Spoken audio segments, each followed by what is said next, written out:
buy the green energy. How is that different than what you would view, and we'll ask the others, like an actually pure community solar I think project? the way it's going to be different in Austin is that, and it, the way it looked like when I was still over there at Austin Energy is that right now Green Choice is 100% product.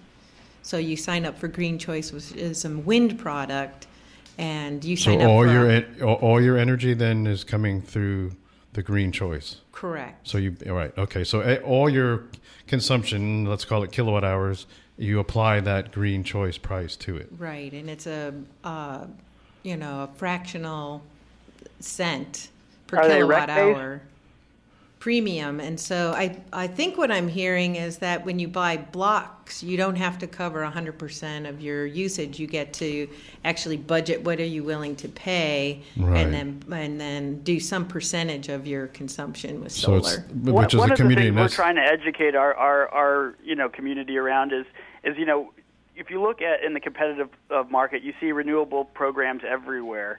And one of the differences with ours that is more aligned with community solar is you're actually getting the physical electricity as opposed to us just going out, or our retail provider just going out and buying, low-cost renewable energy credits and calling it a day. So, we're trying to communicate that this is a little bit different than the traditional, call it just 100% renewable program, in that we certainly do buy those renewable energy credits at times when we're not producing solar, but during the day when we are producing, that's directly reflected on the bill for the customer. So they get essentially they buy a block of, say, whatever it is, 100 kilowatts of your plant or some block of your plant, and then they get credit for that energy that's produced? They have a fixed rate, so they pay the same rate across the board all day long, and it's just been factored into their price, the shape of our output. And so when we're producing, we basically send an hour-by-hour shape to our partner, MP2. They look at that shape. They price that into the package. And so the customer only sees one price that's the same no matter what.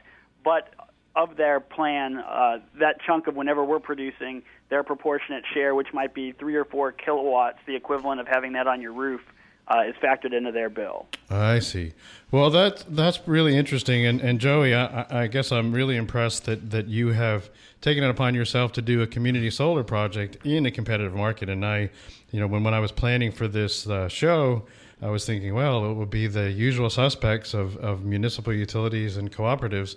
And so hats off to you for jumping into the competitive market. And again, I would have never thought that a community solar project would be near Houston. So, well, there's a speculative element to it in pre-building it that matches some successful real estate models that have launched things in the past for some folks to a new level. So yeah, if it works, it could work big. Yeah.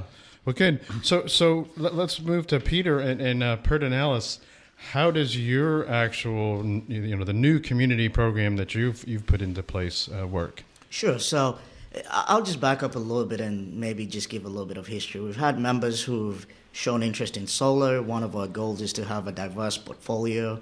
We're distribution co-ops, so we do not actually own any generation. And so we took the perspective of saying, how do we meet the member needs? How do we meet the needs of the co-op? And so we looked at traditional rooftop solar, and it makes sense for some, and it works for some, but not necessarily for everyone. So, especially if you have a big tree covering your entire house. Exactly. For example. Exactly. And so, and if you look at studies out there, they show for many different reasons, only about 25% of rooftops can actually get solar on them. So we took one perspective. We said, well, let's introduce a way to encourage those who want solar on their rooftop to do it by providing a loan program. So we could loan X amount of money on the face of your electric bill. So it's an on-bill financing product.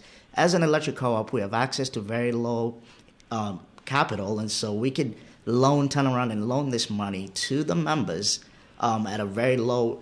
So that way we get away from the whole concept of rebates, but rather actually the true benefit of putting up solar if you want to do it at your home.